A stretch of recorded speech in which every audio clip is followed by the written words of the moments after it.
Today we are taking a look at the indie animation series known as Murder Drones, created by Liam Vickers and Glitch Productions. Now that the series is concluded, I want to address some things about the writing of the series. We have a lot of things to talk about.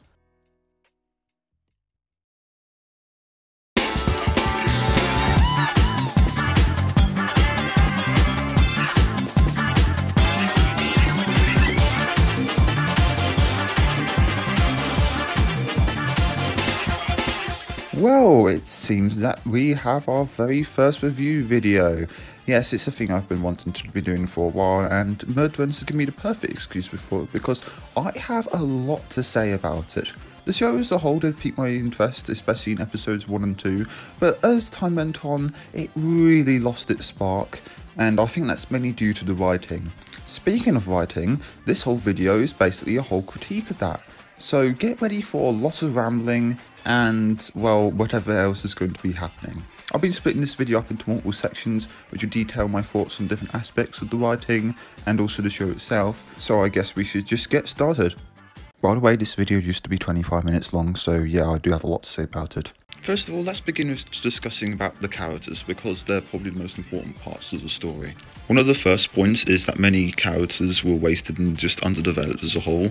I think some of the best examples of this is characters like Jay, Tessa and Doll, because I remember lots of people saying after the final episode how much they hated Glitch Productions for just wasting their characters.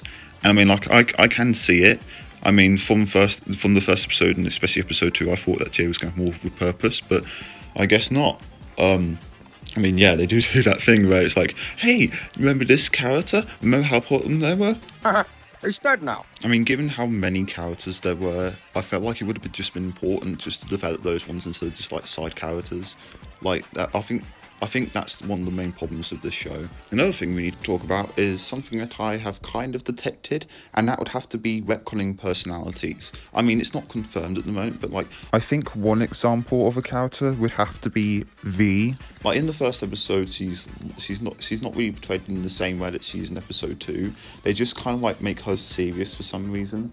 I mean, like, sure, if the story calls for it, I guess, but it just doesn't feel natural with how they transition to it. Then there's character intentions, because that's definitely there. Well, for like 1 or 2 characters, it doesn't really feel like that for most of the time. These characters are doing what they want to. It just feels like the plot is forcing them to do something. Some characters do have some clear intentions, like Yuzi, but then there's the whole, let's destroy all the humans.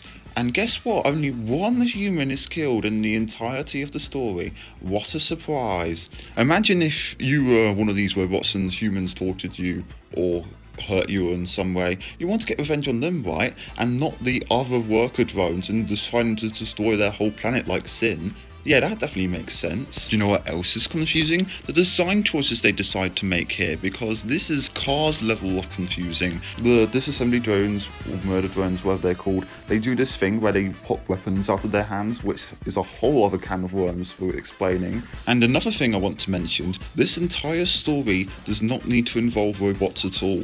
Yeah, that's the thing. You can literally replace every single thing that these robots do to something that the humans do. Oil equals blood. Disassembly drones equals demons. You can literally just find a way to substitute everything, and it doesn't really feel that unique because of it. Despite that statement, there are some good things that they have done. For example, the monster designs. I really like the Eldritch kind of characters, and also Sin's character design. It reminds me a lot of that one Fazbear Flight story. I think it was called The Breaking Wheel. So yeah, I do like that. There are some ones that are not really that good, like Yuzi's like Solver form or whatever it is. But yeah, there's some definitely good ones in there. There's also something else I do want to mention, and that is how the 2 main characters, N and Yuzi, are developed. I mean, for someone who's literally named after a gun, you can kind of get to sympathise with them, but it's a shame that no one else was developed that well. I'm giving this section a 3 out of 5 stars, mainly because they had everything there to do something unique and cool. They had really good character designs, only for the monsters, and they do have the ability to create interesting characters, but they just chose to only have 2 characters that were somewhat interesting. So I guess that's it for characters then. Let's move on. Well, we have a lot to say about this one, and a lot of unhappy things, because let me tell you, in the original 25-minute version I was talking about at the start of the video, 10 minutes of it was all about this. I mean it. I'm going to lose my sanity again, and I do not want to, but we have to if we want to finish this review. So let's begin. The pacing. Oh boy, the pacing. I really loved how every single 20-minute episode at some point felt like 5 minutes. Yeah, I watched these, well, most of these with my friends, and let me tell you, we all collectively agreed how short they were. And the problem is, it's such a domino effect because it causes so many other problems. We've got underdeveloped characters, and oh, don't get me started on the quick cuts. They do this thing in many episodes where they focus on a character for 5 minutes, they cut to another character for 10 seconds, then they cut back to the other person. This is probably one of the worst parts of this entire show, so that's obviously not going to be a good thing. Then there's the messed up tone, which feels like having every single food in your kitchen put into a blender. Yeah, this is supposed to be a black comedy horror, but when the horror elements are 10 times better than the comedy elements, you know that you've done something wrong. I mean, only like 2 jokes in the entire show managed to make me somewhat chuckle. And I mean, obviously humor's subjective, but one thing that isn't is distinguishing between the two.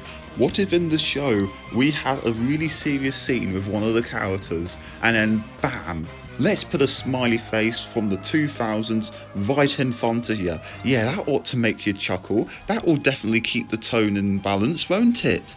Won't it?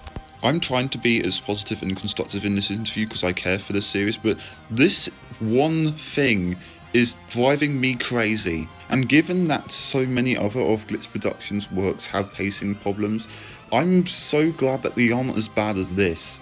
This is probably one of the main things you need to fix. I'm being serious here. Oh my god. Okay, I just need to take a break. This is just, oh my god.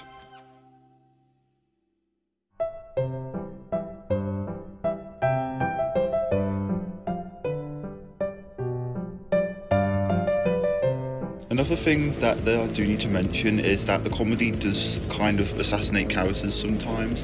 They do this thing where they talk serious and the camera zooms in and they're like, nah, it's nothing. And they do it with almost every single character sometimes, and it just doesn't really make them feel like characters anymore. The only positive I'll probably give this section is that the horror elements are at least passable or decent at least. I wasn't really scared, but they were pretty cool, I guess. I really like the Sentinels, the Eldritch Murder Drone designs, and also Sin's design, which I probably think is the best one. It kind of reminded me of the breaking reel from Fazbear Frights, which I honestly do think is pretty cool. But yeah, that's probably the only positive thing in this case. Pacing and tone is definitely one of the main things we need to fix here. The only thing saving this section is the horror aspects, which is why I'm giving it a 1 out of 5. But yeah, this whole section is a lot of work. Alright, here we are, the final section. And yes, I decided to put 2 in 1 because of my point of this video, which I'll get to later. So let's just start off with the plot, because it is way too messy. Like I said at the start of the video, it describes itself as a friendship story to kill all humans, but they only kill one human, and they just completely scrap that plot entirely. They also have way too many concepts that just go unnoticed. There's this thing in episodes 4 and 5 where they mention zombie drones, but apart from having to look it up on the internet, I could not figure out what the hell that meant. And then there's the Solver. Oh boy, the Solver. We don't get to see its actual purpose, nor we get to see if it's the actual villain. What I mean is, for a long time, Sin is just shown to be the villain, because I thought for a long time she just wanted to get revenge on humans, but no, it's actually the Solver AI that's the villain the whole time. And why would you just overcomplicate your plot? You've got 8 20-minute episodes. How do you expect to answer all of this in such a short amount of time? You could just cut down the concepts, focus on what's more important, and perhaps then it would feel a lot more satisfying and cohesive. Yeah, as you can see, as a whole, this story just ignores pre-established ideas. Like I said with the kill humans plotline, but also an aspect of the disassembly drones, or drones under the influence of the Solver. in that they have to drink oil in order to survive, which does not get brought up again and apparently was retconned. I remember before the final episode they made a post about the foreshadowing that they put in previous episodes, and why would you do that? That just defeats the whole purpose of foreshadowing. People are meant to look back and see, oh, so that's where it came from. But there's also the problem that all of these pieces of foreshadowing show up for like a split second. You can have complex stories, but when it's stuck to 8 episodes, each of which are 20 minutes, you're obviously going to have way too much of a scope. And of course, you're going to be attracting more map packs, so of course it's going to be good for your community. Liam, you can make a post with how the entirety of the series told every single aspect of the story that you wanted to tell. But when it comes to murder drones, it feels like you forced it all into a short amount of time. Another interesting thing is that it feels like there's no stakes. Yes, there is stakes in the story, but the thing is that due to the way it is toned, it feels like these stakes literally don't exist. We have, I don't know, a being that can destroy whole planets, and yet everyone acts so nonchalantly about it that you don't really feel worried for them. Also, there's so many fake out deaths. That's right, they even make a self-aware joke in the credits, and I don't know, how can you just expect us to feel for these characters and their safety? When you joke about this so much, it becomes so predictable. I remember seeing in episode 7 so many people saying, oh my god guys, V died, oh my god. But I could literally see this as a fake out death from a mile away. They do make a point how all the disassembly drones can be killed if you just like destroy their heart or whatever, but then we see Jay come back in a different model and that completely removes all stakes as well. Yeah. Isn't that fun? Okay. I've had enough rambling. Let's just move on to something more positive. The animation, because God, it is good. However, it's not entirely perfect, and here's probably one of the only faults with the animation itself, and that'd have to be the absolutely appalling fight choreography. I mean, in some cases it's good. There's some seconds where it feels realistic and engaging, but most of the time it just feels a bit off. Most of the time it's just the characters flying around and clinking swords, and it doesn't really feel like a proper battle sometimes. I mean, sure, sometimes they work, but then they just don't explain things. I mean, at least explain the importance behind the black holes, given that it's an integral part of the final battle. Okay, now all of the negatives out of the way, let's talk about the good stuff, because the animation, chef's kiss, it's honestly all beautiful, especially the environments. They make each location very unique to the point where it feels like a proper like desktop wallpaper. It's really good. All the characters are animated really well. My highest regards to all the animators at Glitch Productions here, I mean it. They did their job right when it came to this. Like I said, the monster designs are really cool, and how they managed to portray them, especially with their movements.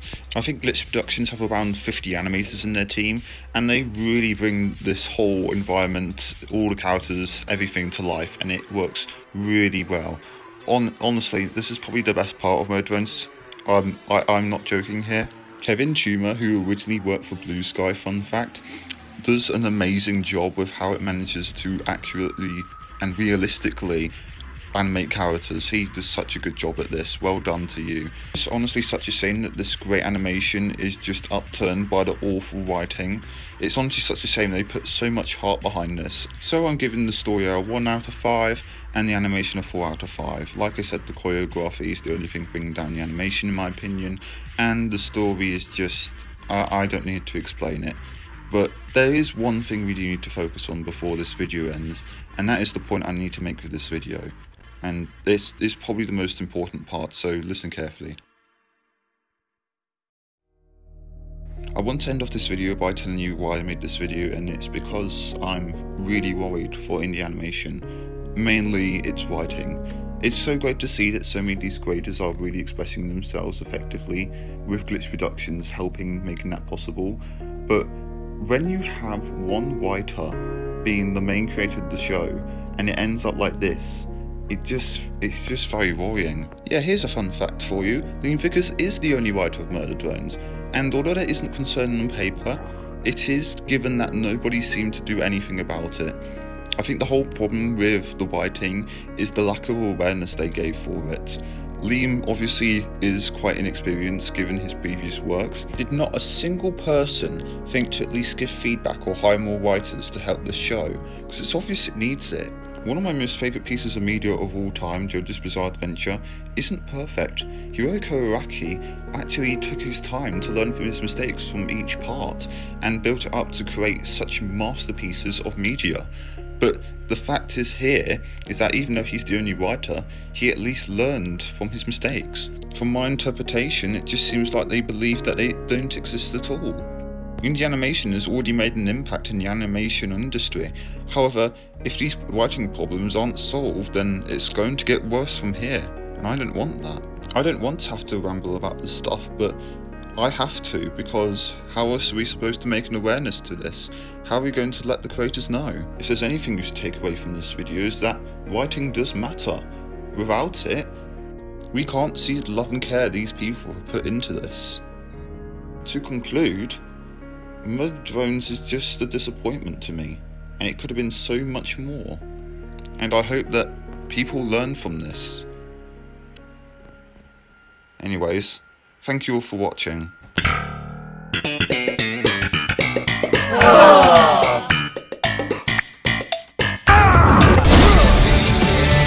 the mother of all omelets here, Jack. Can't spread over every egg.